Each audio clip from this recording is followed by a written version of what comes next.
much, Mr. Speaker. Today, I'm advocating for universal ostrich farm about an issue that's international, national, provincial, and can even affect my own region or my own farm, and cross over to all different types of animal species. This isn't a particular farm. It isn't just any regular farm. The farmstead in question is conducting cutting-edge research into antibody development that could help fight the avian flu and innovate solutions to treat viruses into the future. Yet despite having no infection currently and strong commitment protocols, the CFIA is moving to destroy their entire flock. Based off of outdated policies,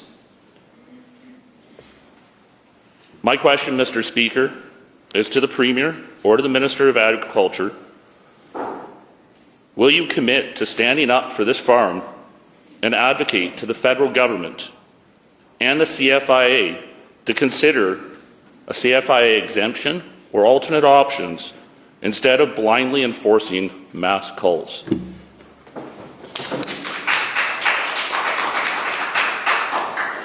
Minister of Agriculture. Thank you, Mr. Speaker. Let me start out by saying that avian influenza has become incredibly challenging for poultry and egg farmers in British Columbia, and my heart goes out to all farmers who have had impacts or outbreaks on their farms.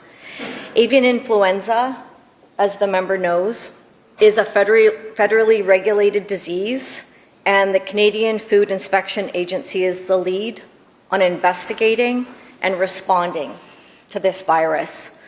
Our government has been helping in the fight against avian flu by working directly with farmers, providing support for testing, mapping, and surveillance. We have a table that we've pulled together with all of the feather flocks in what we're calling the peace times as we prepare for the next very intensive threat of AI expected in September. I think it's important to remind this chamber that avian influenza is a highly, highly pathogenic virus. Mr. Speaker, it is deadly and it's dangerous. If it mutates into a widespread human illness, the impacts would be catastrophic, and that is why severe measures are taken when it spreads into domestic animals. That's the context for why the federal government, CFIA, is taking the steps they take. Member supplemental. Thank you very much, Mr. Speaker. I am here as a farmer myself. I've dedicated my life to being an ambassador to farming. There are different ways forward than doing these outdated mass culls. Yes. There are different types of farms, different types of industries, and different ways that we can approach how we treat this item. Animals are being culled in mass numbers all over North America. And we are not looking into major strategic ways going forward to deal with the fact of these viruses. Mr. Speaker, my question to the Premier or to the Minister of Agriculture: what steps are you going to take to save these 400 healthy, antibody-rich, and H5N1 immune ostriches? And please indicate how the culling of 400 magnificent, healthy, irreplaceable dancing ostriches can be humanely killed.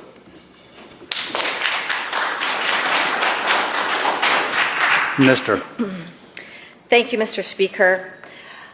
In 2022, avian influenza struck the BC poultry industry, devastating a really important part of our agriculture sector. In attempts to get it under control, CFIA had to depopulate millions of poultry birds because that is the only effective way that we have to stop it right now. It is very emotional for all farmers who have to go through this. I have sat with farmers in tears after their barns are depopulated. We are very concerned about the emotional toll that avian influenza is taking on our farmer community, and we make sure that they always know they can reach out if they need help. But it is extremely difficult on the farmers and their entire families. It also takes a financial toll. It has huge implications for food security, as we've seen in the United States.